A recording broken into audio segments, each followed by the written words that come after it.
This right here is every position more or less in my 7-figure dividend growth portfolio. And as a dividend investor that's now been investing in the market for around 7 years or so, there's definitely some positions in this portfolio that I would consider buy and hold forever positions. And there's definitely some stocks and ETFs in here that I sort of wish I wouldn't have bought in the first place.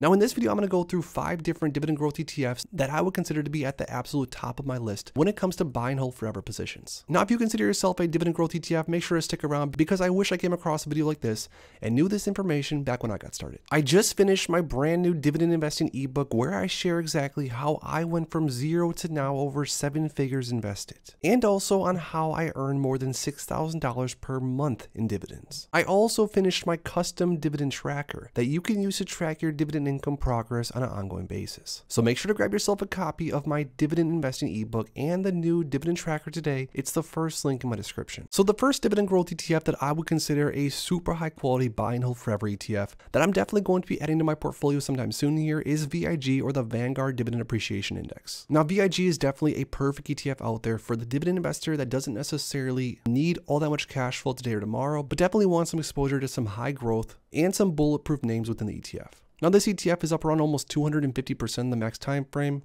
and basically over time more or less has traded up and to the right consistently. Now I touched on that this ETF is a perfect ETF for those dividend growth investors that want exposure to some growth. And that's because this ETF is made up of over 23% technology. There's a bunch of financials and healthcare in this as well. And the top 10 holdings in VIG are things like Microsoft, we have Apple, we have JP Morgan, United Health Group, and then we have some dividend kings like Broadcom, ExxonMobil, Visa, of course, Johnson & Johnson, etc., etc. Now all in all in VIG, there's over 318 different holdings, which again for a buy and hold forever ETF is perfect, knowing that you're heavily diversified and you're not going to have too much exposure to 1, 2, or 3 names. Now, as far as expense ratio goes for this ETF, which is also important if you are looking to hold something forever and keep buying more and more of it most likely, the expense ratio is super cheap at 0.06%, so nothing to worry about there. As far as dividends go for VIG, not the biggest starting dividend, around a 1.84% trailing 12-month dividend, but as far as dividend growth goes, VIG definitely has some extensive dividend growth. You can see that's over time, basically year after year, VIG's paid more and more in dividends to shareholders. And just as of recently, VIG paid the biggest dividend of all time last December, 92 cents per share, which was massive even compared to the previous 87 cents. All in all, VIG is a safe pick. Definitely look into it if you haven't already. The next buy and hold forever ETF is a little bit different of one than you probably expected me to talk about, but this is one of my buy and hold forever positions in my long-term portfolio, so I had to add it in this video.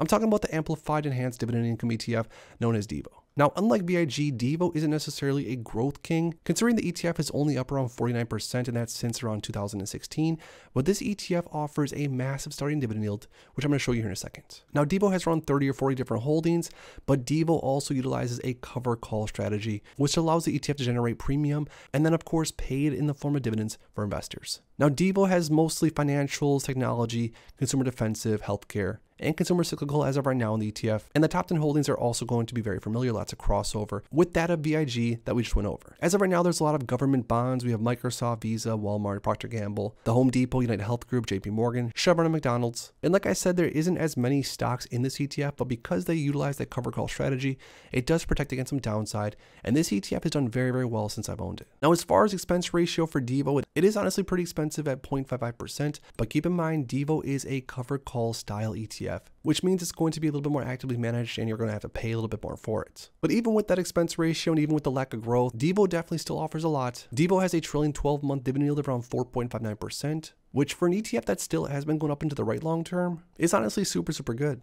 Now, as far as dividend growth goes, DGO doesn't have all that much dividend growth, as you can see. It does pay a dividend monthly though, which is nice, especially for investors that are looking to use their dividends later on to pay for bills and other things. But DGO pays around 14 or 15 cents on a monthly basis and has pretty consistently. And all in all, if DGO gives you around a 4 or 5% yield per year as far as dividends go, and grows at 3 to 5% per year consistently, it's not a bad ETF whatsoever. The next buy and hold forever ETF, which is one of my favorites across the entire market, is the Schwab US Dividend Equity ETF, or SCHD. Now, obviously, we've talked about SCHD extensively throughout my channel. I love SCHD because of its growth potential and of course SCHD's dividend and dividend growth. Now SCHD is up almost 200% in the max time frame, although it has been lagging over the past several years, but I think SCHD has a lot more fire in it and will definitely hit $80, $90+ in the next few years. Now SCHD's top 10 holdings are on the little bit weaker side out of all the different ETFs I'm going to show you in this video. The majority of the ETFs made up of healthcare, industrials, financials, technology, consumer defensive. Now the top holdings, like I said, are a little bit on the weaker side. We have Broadcom, we have Merck, we have AbbVie, we have Amgen, and we have the Home Depot, Verizon, Chevron, Texas Instruments, Coca-Cola, Cisco, And all in all, SCHD has around 100 different holdings, which again have been criticized and some investors aren't all that fond of them. But SCHD has a very cheap expense ratio, same of that as VIG at 0.06%, so absolutely nothing to worry about there.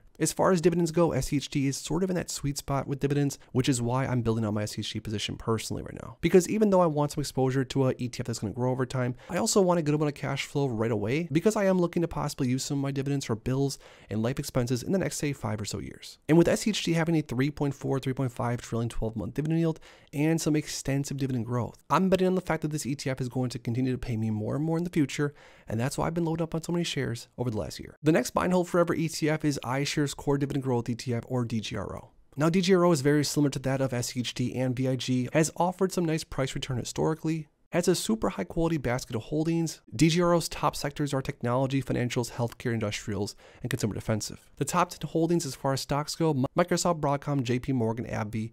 We have more ExxonMobil, Chevron, Johnson & Johnson, Apple, Procter & Gamble, and Home Depot. Now, if you're still watching at this point in the video, you see that a lot of these top ETFs, at least top ETFs in my opinion, have a lot of the same top 10 holdings, which means all these ETFs might be doing something right. Now, DGRO does have a 0.08% expense ratio, so just a tad more expensive than that of SCHD or of course VIG, but still relatively very cheap.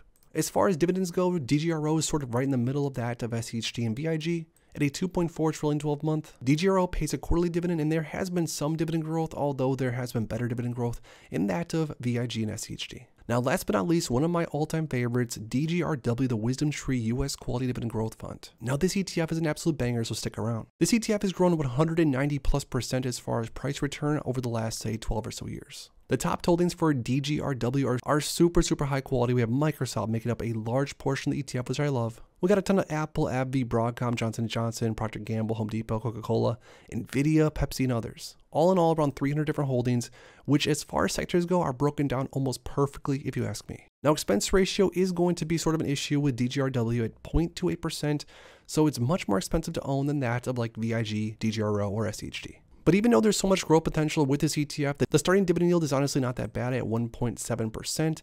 And also on top of that, DGRW does pay a monthly dividend, which some investors like myself definitely love. Now, as far as dividend growth goes, there has been some dividend growth, but as you can see here, DGRW sort of has an interesting cadence on how they pay their dividends. There's sort of bigger and smaller ones throughout the year, it looks like, over time. But all in all, the dividends have been getting bigger and bigger over time, at least historically. So there we have it. Those are 5 different buy and hold forever ETFs, if you were to ask me, that in my opinion are all perfect in their own way for a long-term dividend growth portfolio. Now, out of all 5 of the different ETFs we went through in this video, we talked about VIG, we looked into DEVO, SCHD, DGRO, and DGRW. Out of every single one of those ETFs, if you for whatever reason could only hold one forever, which one would it be and why? Drop it in the comments down below. If you enjoyed this video, make sure to please drop a like and subscribe for more future content like this.